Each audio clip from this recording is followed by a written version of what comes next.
Welcome to this webinar, PPRD East 3, Digital Tabletop Exercise, a learning journey in times of pandemic. My name is Matilda Axelsson, and I am the Program Manager of the EU-funded program Prevention, Preparedness and Response to Natural and Man-Made Disasters in the Eastern Partnership countries, Phase 3. And my name is Hanna Norell. I'm the team leader in the program. And the aim of this session is to share some of our experience that we have had during the times of pandemic, where we had to adjust the way that we are working and really learn from it, considering the travel restrictions and limitations, but also looking at this as an opportunity. So before we go into details, Matilda, please introduce the program a little bit more. Yes, absolutely. So the PPRD East program is an EU-funded program that was first initiated in 2010 under the Eastern Partnership Policy Initiative, with the purpose to strengthen disaster risk reduction and crisis management in the Eastern Partnership countries, but also to build the cooperation among the countries and also with the EU Civil Protection Mechanism. This is the third phase of the program that we are running now, that started in October last year, and we will continue for another 3 years. The key stakeholders for us are the civil protection agencies and other key ministries that we work really close with in the program, but also other actors in the civil society, the private sector, and the scientific community that are involved in disaster risk reduction. Are really key actors for us as well. The program is designed to maximize its impact in each partner country. And we do this by responding to the national needs and capacities, but also to promote the mutual learning and the sharing of experiences and best practices among the partner countries, but also with the EU member states. But on a more practical term then, how are we actually doing this, Hanna? Yes, so during this session, we will focus on how we have developed digital tabletop exercises. Tabletop exercises is an activity, an opportunity to gather important stakeholders and key personnel that have specific roles and responsibilities during an emergency. So we have used the tabletop exercises as one of the components in our assessment methodology to be able to assess the needs of the countries, the good practices to build on, but also some of the areas for improvement. At the same time, this is, of course, a great opportunity for our partner countries to test, to discuss the different roles and responsibilities, to look at the coordination mechanism, to look at the decision-making processes and information management. So this has been quite an exciting development for us. But before we go into details, we would like to show you a short film to give you an introduction. The world is changing. The COVID-19 pandemic has shown us the importance of staying oriented towards prevention. Climate change causes extreme weather events, and we need to be prepared when disasters strike. Clear roles and responsibilities in the coordination process are key to succeed in the response phase of a disaster. The EU-funded programme Prevention, Preparedness and Response to Natural and Man-Made Disasters in Eastern Partnership countries Phase 3 aims to build more resilient societies and to enhance regional cooperation. In developing robust civil protection institutions for disaster risk management, it's important to train and test current systems. The COVID-19 pandemic provided an opportunity to adapt and rethink. Therefore, the PPRD East 3 team developed a hybrid method for tabletop exercises where a virtual monitoring system is used to test the civil protection systems. We are testing the coping capacities of civil protection systems, learning from the past and preparing for future events. In these exercises, we are testing coordination between stakeholders, information management, and decision-making processes in case of natural hazards in the Eastern Partnership countries. During the TTX, the participants are located together, while the exercise control and expert team join by web conference from different parts of Europe. The participants need to act on realistic and quickly escalating scenarios such as wildfires or floods. Through a virtual monitoring system, observers are able to follow the actions taken in real time. Communication flow is extremely important during a crisis, and by using simultaneous interpretation and open data sources for direct translation, the participants can exercise in their own language. Other benefits are immediate access to data from the partner countries and making broad participation possible. This method makes us learn in new ways. It's also cost-effective and a way to take responsibility for unavoidable carbon emissions by not having the key experts fly out to each exercise. Hanna Norell, team leader. Although none of us wishes to be facing such an extensive hazard, we are all well aware of the increasing level of risk that climate change is causing. One of the best ways of truly strengthening the resilience of our system is thus to plan and practice to be fully prepared for when the next hazard will strike. Learn to adapt to the changing world. To learn more, visit PPRDeast3.eu.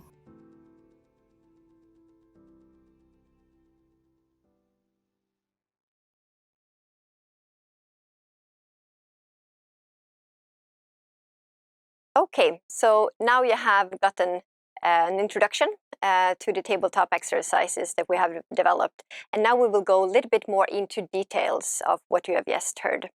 So during this session, we will go through the TTX infrastructure. We will talk a little bit about the scenario development and how the content related to the exercise was developed. We will give you a concrete example of one of the components of the exercise, which is the testing of the UN Civil Protection Mechanism activation and the relation to the host nation support. You will hear from our partners and their views and reflections. And finally, of course, some of the lessons learned. So we will actually start with the partners. What were their expectations? This was a new method for us as well as for them. So this is what they said. For the exercise, my expectations were I was a bit not sure in conducting such an exercise, such a digital exercise, and I wasn't sure in the effectiveness of this exercise. But in the meantime, due to a good planning and cooperation activities together with the PPRD East 3 team, everything worked very well, and we finally achieved our goal. First of all, actually, I am pleased to know that in the context of Ukraine's integration into the European Union, conducting such joint exercises is an extremely important component that allows not only to demonstrate to our European partners the national system and basic operational procedures for responding to emergencies, but also to identify aspects we need to improve and bring to European standards. And I would like to take this opportunity to thank to DJ ECHO as well as to all office of PPRD, all experts for opportunity to participate in this exercise. I couldn't say that I was kind of nervous, but it was something new to conduct this exercise in new format, digital format. But it was really a very great experience. Thanks. You have already gotten a glimpse of the infrastructure behind the TTX, but now to deepen your understanding a little bit, we have the PPRD East, the emergency preparedness expert, Lorenzo Masakeli. Thanks, Anna. Thanks for that. So we're talking about tabletop exercise infrastructure now, because we have to answer to some demanding elements coming from the assessment organization. This is the assessment process. You've already been through that. So the structure behind the tabletop exercise is a little bit different than other exercises, because the objective of this precise event was to work through this assessment, particularly support collection of data, so gathering of information, and their immediate analysis in a way that is comfortable to share information with both observers, exercise control, and a little bit later on with the participants. Let's take a look at what is the general organization of the exercises. This is very important because when we have to design how to set up the system, we have to consider that we have a lot of different needs, a lot of different approaches, a lot of different persons with different mindsets. So starting with the players, we had to identify a way to understand which part of the emergency management systems they were talking with in every part of the exercise. You saw that we have injects or injections, so we are triggering problems and we are triggering mind tricks or problem-solving processes. And we had to do this for the local emergency management agencies, for specific working group members that can be not part of the emergency management agencies, but mainly also from different agencies or NGOs or other organizations that has to work on specific items. And then we have as a players also IT support, because particularly considering that this simulation had to also to trigger the fact that most of our counterparts were really working with with online emergency operation centers. And then talking about the exercise controls, so those behind the scenes that are managing the events. There's one group talking about the tabletop exercise and discussion-based exercise coordination, but particularly we had to identify a way to support observers in their observation phase. So they're online. So we had to identify how transfer information more or less in real time to them. So what has been conceived as a system that we already used in July 2017 and 2019 for some national emergencies tests, so for some full-scale exercise, reorganize accordingly to that element. So we identify an easy way through an open platform to transfer through forms answers to the injections sent to the player. In this way, we had a closed circle of information, so we control the input to the player and the output from the player in a closed way. And through Zoom platforms or other online video platforms, we had the possibility to have constant contact during the wallet.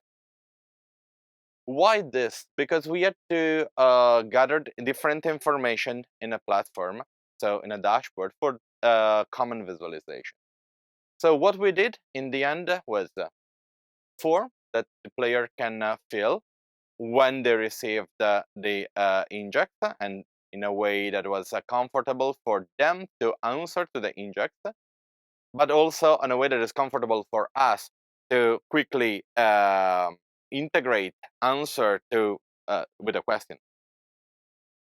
A simple data sheet behind to support data aggregation, and thanks to the some opens so some of the scripts that we can quickly set up on that open platform, we had the possibility to support an automatic translation.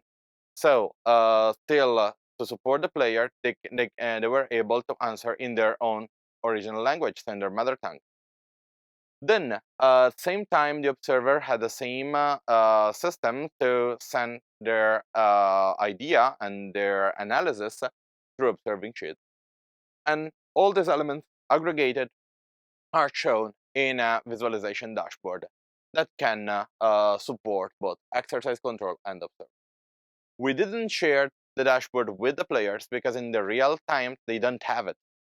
So they have to use their normal way to manage an emergency. No additional support, because otherwise the main purpose, so the assessment, could be biased. There was another quick elements, so the possibility to manage a role play. We manage role play to real phone calls or through the online platform. Of course, the system was more or less the same. So in this case, after the role play, the exercise control or the player were going to fill action forms in a way that every single step had been properly monitored and stored. Data analysis.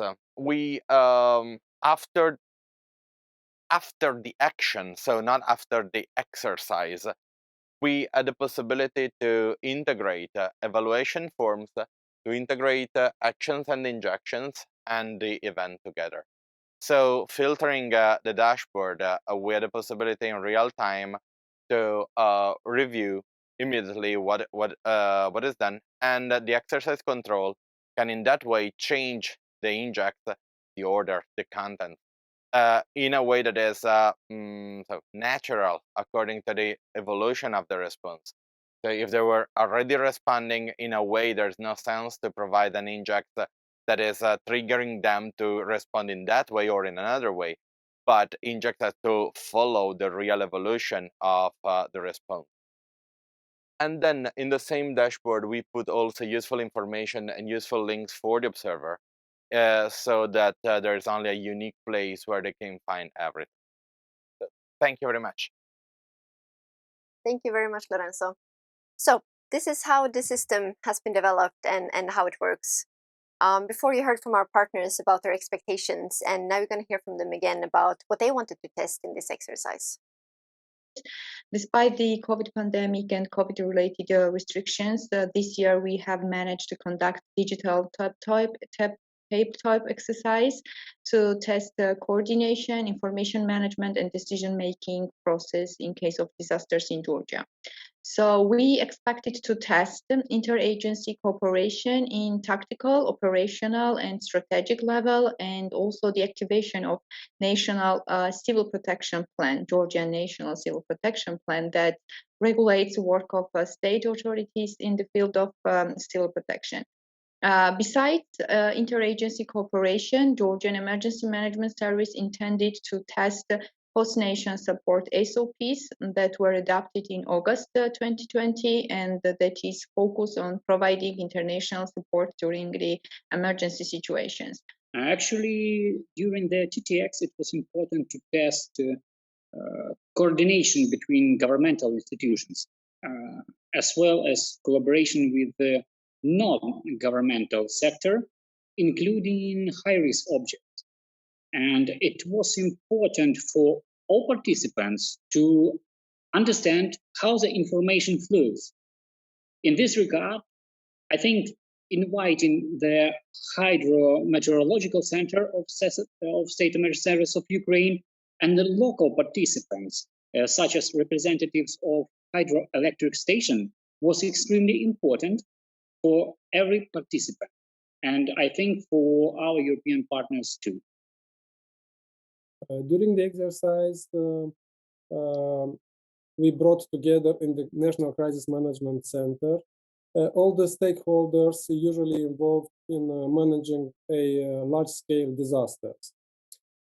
Therefore, we wanted to test and exercise General Inspectorate for Emergency Situations capabilities, also to test interinstitutional cooperation and coordination, and all this in regard with the activation of the European Civil Protection Mechanism.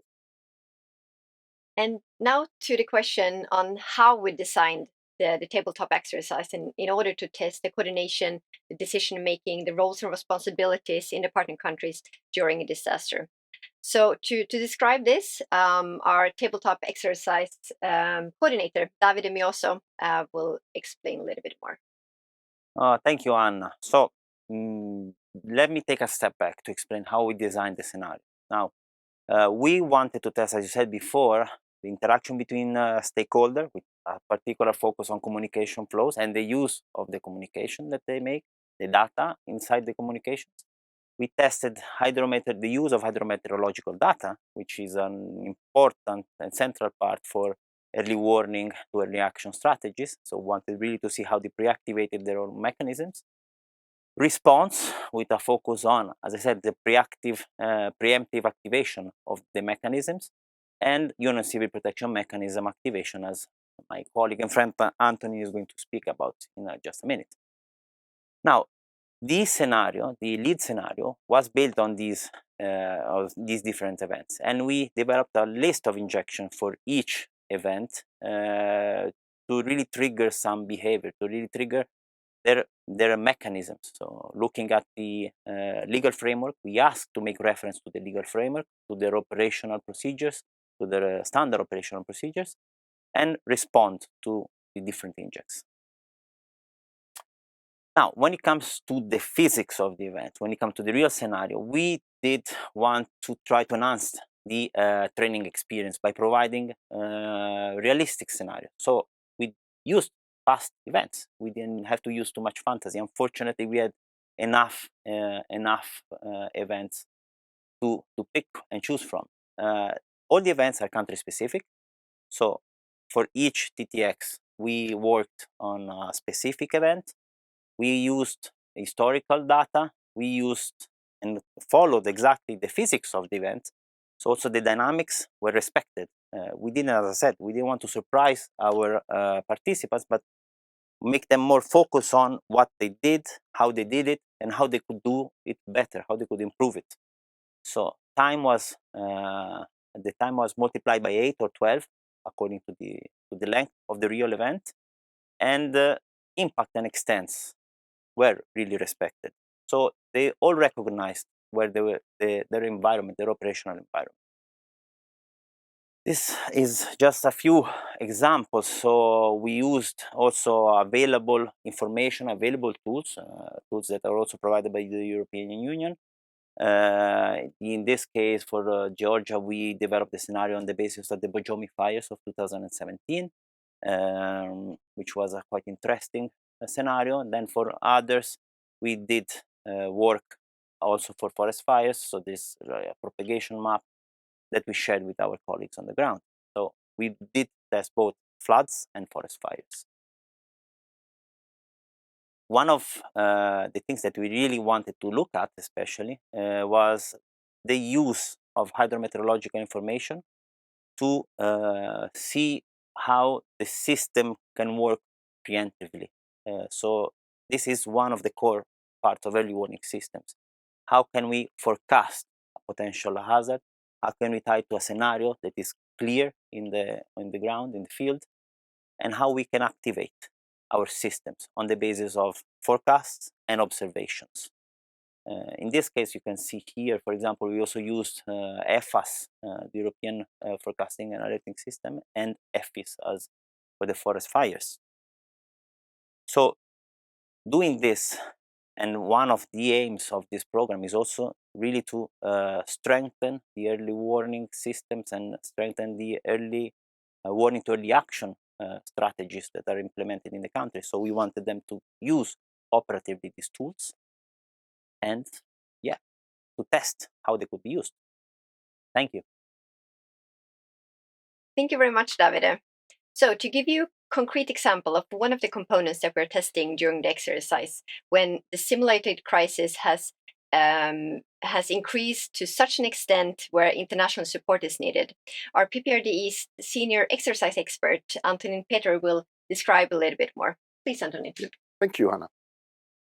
Yes, in a situation where the country is hit by a disaster of such a scale that the national response capacities are exhausted, are not big enough to cope with the disaster consequences, then the country has the opportunity to ask for international help. To ask for help from the European Union, there is a need to activate the Union Civil Protection Mechanism by submitting the request for international help. In the TTX context, the request for international help was sent by the affected country to the ERCC in Brussels, the Emergency Response Coordination Center, which was simulated by the EXCON, by the exercise control of the TTX. When the ERCC receives the request, it's analyzed, it is clarified with the affected country, and then consequently, the request is sent to all EU member states and to all states participating in the civil protection mechanism. But again, in the TTX context, the request was sent to 2 EU member states only, who place the countries offering the assistance. When the offers of assistance are accepted by the requested country, then the communication lines are also established between the stricken country and the offering countries, so they can agree and they can arrange the smooth procedures and reception of the incoming teams. By simulating this process, we can test the communication lines between the affected country, ERCC, and the offering countries. We can test the internal decision-making process in the affected country. We can test the internal communication procedures in the host nation support team of the affected country. Actually, the whole host nation process starts with the decision whether the country needs to ask for international help. Then needs to be clear who has the mandate in the country to decide about the request, who has the mandate to compile the request, and who has the mandate to communicate the request to the international community. In the next stage, the country needs to have procedures in place which would allow to waive any visa requirements, for example, for the incoming teams, which would allow to exempt the equipment of the incoming teams from any customs duties, export-import fees, taxes, etc. Then there is also need for a fast procedure to be able to accept certain professions like medical doctors, paramedics, nurses, etc. There is also a need to identify entry points to the country for the incoming teams, and in those entry points to provide fast customs clearance procedures to make sure that the teams will get to the country as quickly as possible without putting additional burden on them. Then also there is a need to provide security provisions for the incoming teams in form of police escorts, host nation support liaison officer, etc., etc., etc. In reality, the activation of the mechanism and the host nation support system is much more complex. So this was just a brief description of how we do it within the TTX and how we will do it in the next TTXs as well. Thank you. Thank you very much, Antonin. So it can always be a challenge to try and test new things, new methodologies.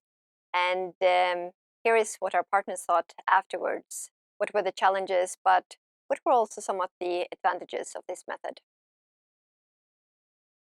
The challenges were so during the exercise,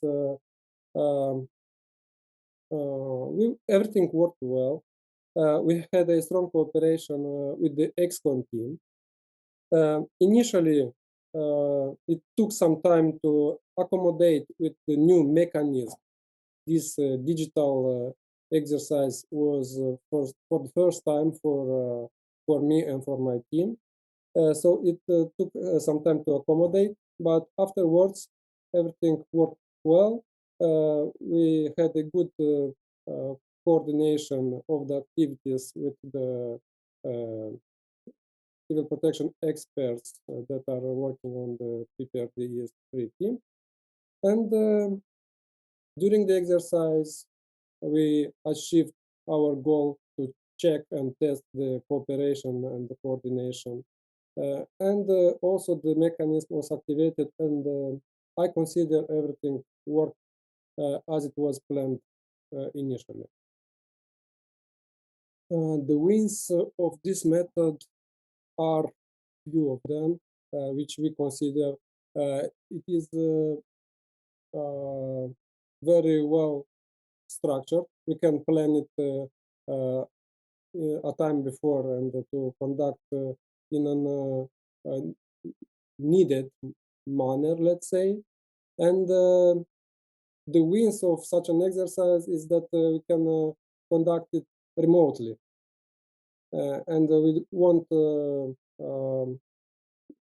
there is no need to cover so many costs of bringing experts together from different countries. Actually, I would like to mention that there were only advantages when using digital KTX. I can explain because we were more flexible and there was a possibility to involve in the exercise any institution we needed in the shortest possible time. So I think we had only advantages. Thanks. Georgia is looking forward to continue such a fruitful and result-oriented cooperation with PPRD team on already defined initiatives, and of course, at the same time, we are looking to identify new areas for collaboration in the field of civil protection. So I hope that you have now gotten a little bit better understanding of all the different components involved in developing digital tabletop exercises. Of course, we have the infrastructure, we have the scenario development and the content, but also the methodologies behind the exercise.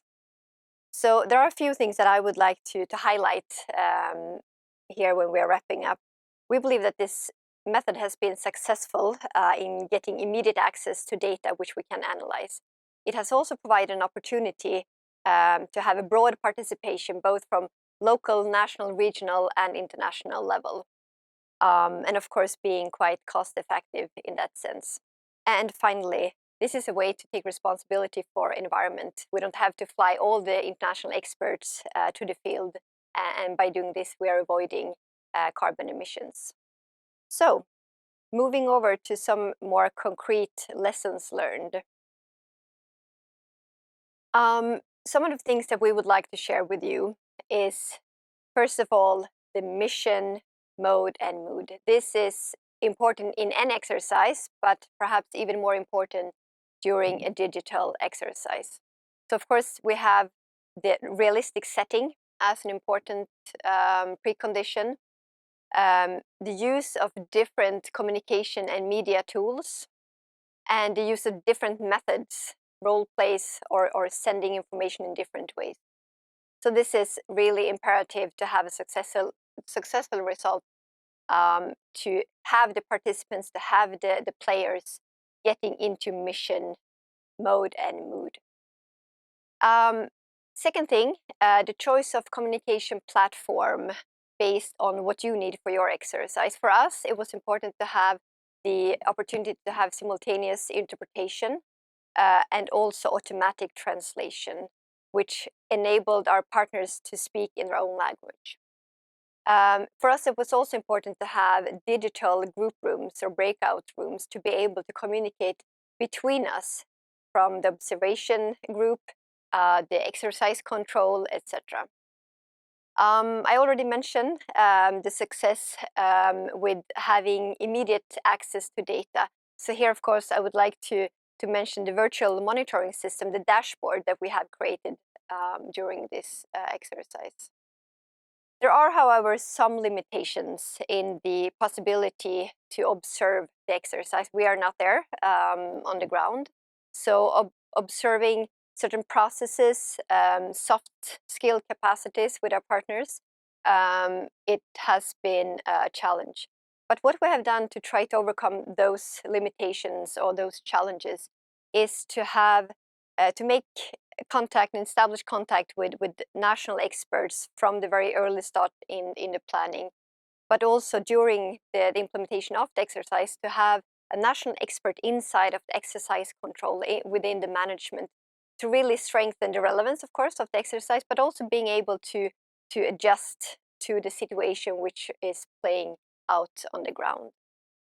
And finally, we have seen that it's really, really valuable to have on-site support to be able to facilitate discussion-based elements of the exercise, especially when it comes to facilitate reflections and learnings. Then it is very valuable to have someone on the ground to do that. So these are some of the lessons that we have learned during this this journey that we have done, and we have learned a lot. And I think we are able to strengthen, of course, this method and to continue working with it. So these were some of the lessons that we learned during this work. What do you say? Will we use this method again? Well, I would say yes, because it was very challenging, but in the same time very exciting process to design this type of TTX. So I hope, on one hand, I hope we will be able to do it again. Though on the other hand, I hope we will sooner or later will be able to conduct the standard physical tabletop exercise. Or maybe we can have kind of combination of both, or kind of hybrid, but we will see. Yeah, I fully agree with you, Anthony. It has been a learning path also for us, so it was quite interesting. It was actually nice to change a threat into an opportunity, and so we managed. And actually, the format works very well for from a point of view of data gathering. So definitely using this scheme also when we go back to normal access. I think that it supports very well also the learning process behind the exercise. Both the evaluators, the observers, and also the player after can really go through all the passage they did during the response phase or the early warning phase and so on. So it is a way that in the end is easy to set up and that can be used by more or less every organizations involved. So it's a good practice that we can try to bring more in our activities, both blended and online. So thank you all for watching this seminar on how we have learned new ways of designing a tabletop exercise in a digital format. If you want to learn more about the program, please visit our website, PPRDeast3.eu, or send us an email, and we are also on Facebook. Thank you all.